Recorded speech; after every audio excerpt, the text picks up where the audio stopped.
I picked up geocaching a couple years after it became a thing. I had gotten bored of hiking my same old trails. It added a little bit of spice to my boring life, gave me a goal to work towards, even if it was a small one. I lived in a place with a ton of forest and rural land. It's a beautiful area with lots of national forest and public trails. With those features, it's kind of a treasure hunter's ideal stomping grounds. I found some neat stuff in my endeavors. A heart-shaped locket in a little tin candy box behind a brick in the local community garden. A little wooden whistle shaped like a bird in the hollow of a tree near an elementary school. An arrowhead replica in an Altoids tin in a creek. You get the idea. It was never anything big, but it was the sense of old school adventure I had that really made leaving behind a favorite old baseball card in a plastic Ziploc bag worth it. For those of you that don't know, when you geocache, you're supposed to leave an object of equal value inside of the cache box. It's sort of like a scavenger hunt set up by your own community. A very different kind of cache came into play 3 years after I started. It was supposed to be like a puzzle, a friend had explained. You found a few boxes where the organizer left small stuff and different coordinates, leading to a big prize at the end. That intrigued me, of course, as I was always more than pumped for a new challenge.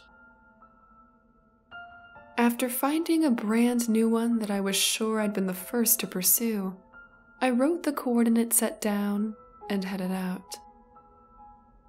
It led me to a place I'd been a couple of times before. It was a forested area in the mountains, with a small picnic pavilion at the entrance. Nobody was there. But then again, there usually wasn't anyone else, as this wasn't a very popular spot. At one point, I had really liked this place, having picnicked there as a kid. Something smelled like old garbage that day, though, and I could feel eyes, despite having seen no other cars at the gravel parking area. I honestly figured that the park rangers were neglecting their trash duties at a low-traffic trail and drinking some beer, as I was pretty far up in the mountains. I disregarded it, thinking that if I was having a beer on the job, I wouldn't want anyone to report me for it, as long as I wasn't hurting anybody. I had to have offline navigation tech, and cell phones were pretty useless. Hence, I only had my navigator and my iPod. You also have to consider that this was probably around 2005 or so. As I pushed forward on the trail and eyed my coordinates, I ended up at a huge rock, covered in moss and other flourishing fungus.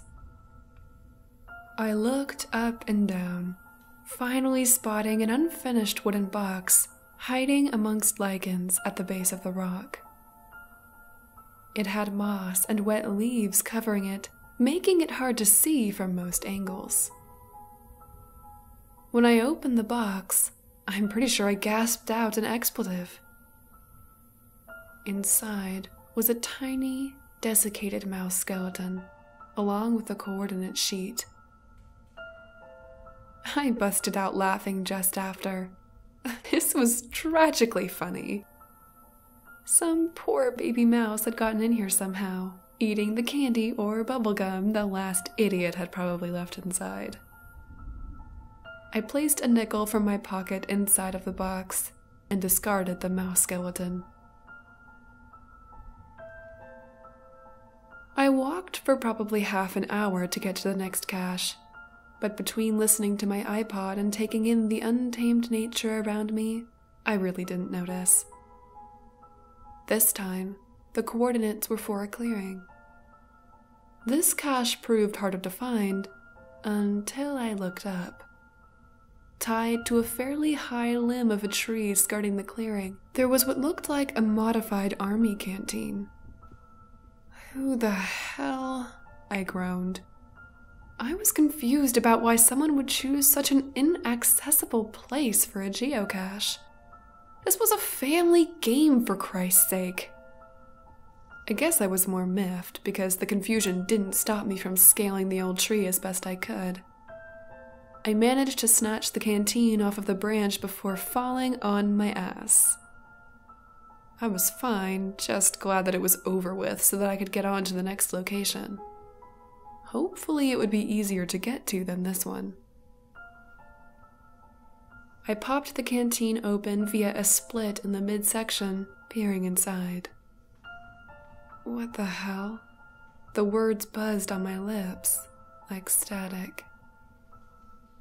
Inside were probably a dozen or more rusty, dirty razor blades. I practically threw the canteen, dumping out the razors. The coordinate sheet fluttered out as the forest around me began to blur. I need to leave, I said to no one, feeling my mouth go unbelievably dry as my vision tunneled.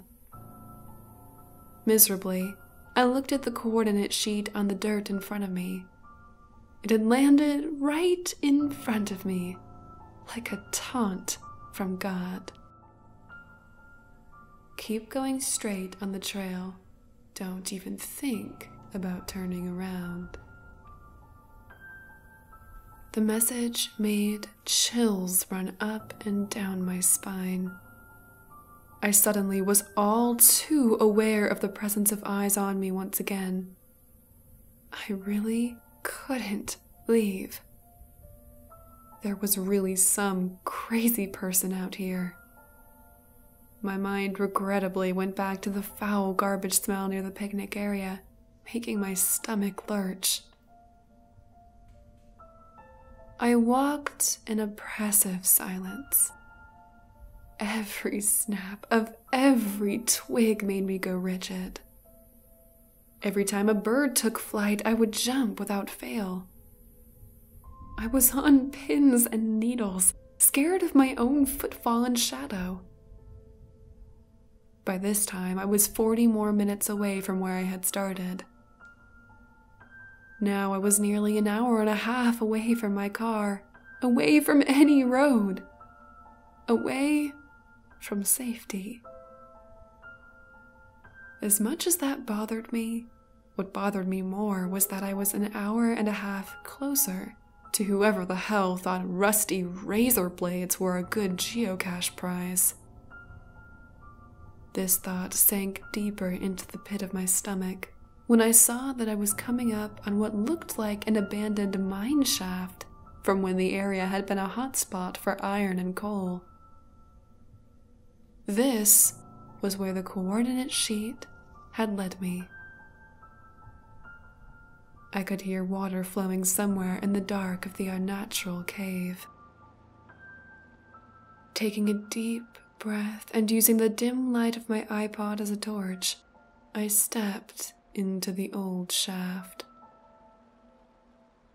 I walked about 15 feet, the narrow walls closing in and making me feel claustrophobic. The air tasted like mold and wet dirt. The shaft dropped suddenly after about 30 more feet, but I was lucky enough to have been eyeballing the ground the entire time. I quickly spotted a fairly large jar sitting on one of the achingly old wooden supports below. Reaching down and trying to avoid looking at the unmistakably human silhouettes lying in various bent and broken positions just beneath the drop. At this point, I couldn't tell if the noise of the rushing water was coming from beneath me or from my own ears. I grasped the jar, backpedaling into what I now considered claustrophobic safety. I shone the feeble light of my iPod on the jar. It was the size of one of those ones you see in a gas station, usually with pickles or eggs or whatever weird local stuff small-town gas stations try to peddle.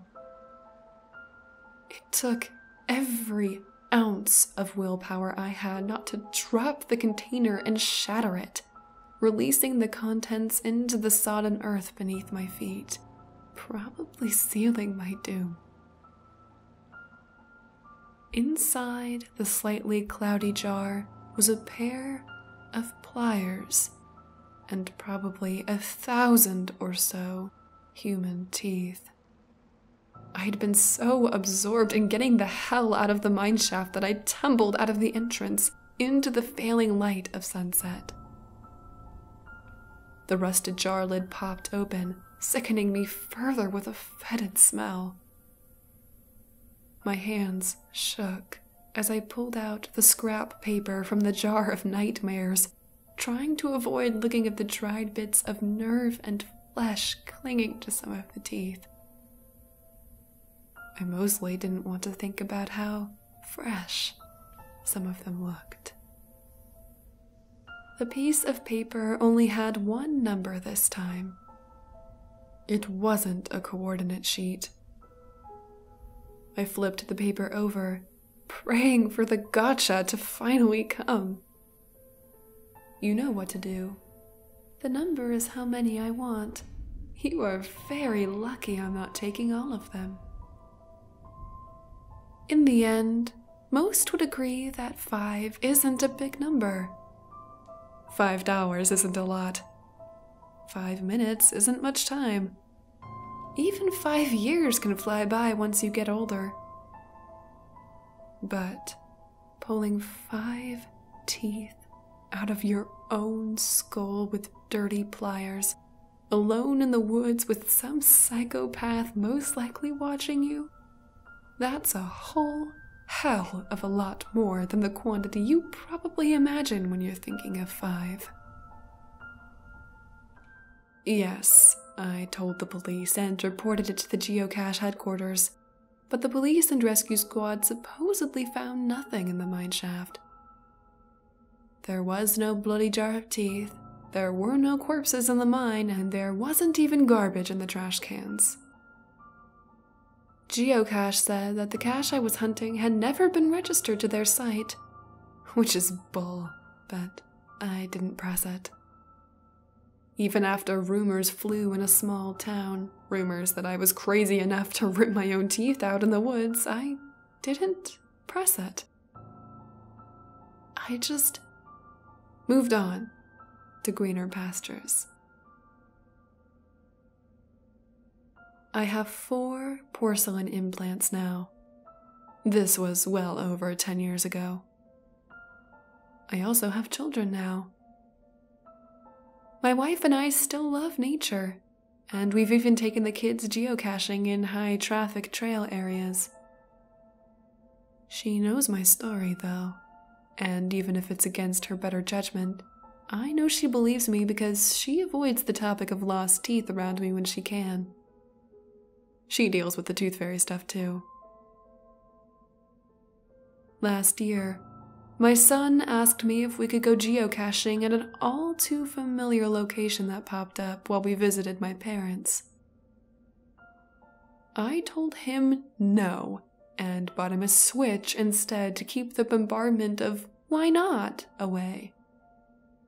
Mostly because when he asked the first time, my tongue found the empty hole where my molar had once been. Because I'm your dad, and I want to keep you safe. Now, what game can you and your sister play on Switch together without arguing?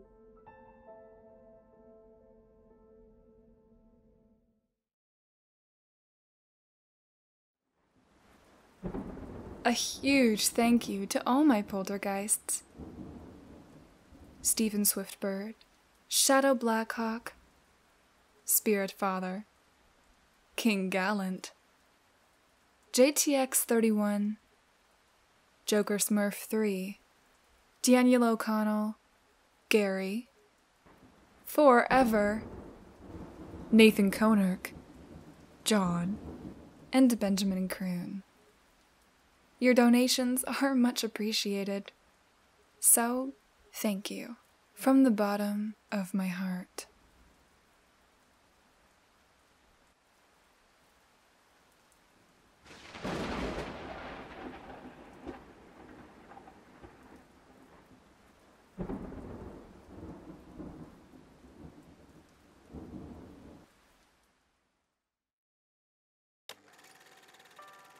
I'm making a movie, and I was wondering if you'd like to be in it. I can give you $2,000. I don't really act. I don't need you to. Let me assure you, this isn't a pornographic film. You will be fully covered at all times. I want you to play the woman made of glass. The whole thing would only take a weekend, 2 days tops. I would film you dancing, then edit you into the movie later. You want me to dance? Yes. Adam stood in the midst of the chaos, never taking his eyes off the flickering screen. I just remember dancing. You were the dancing woman. That was beautiful. He whispered. So beautiful, so perfect. Absolutely perfect.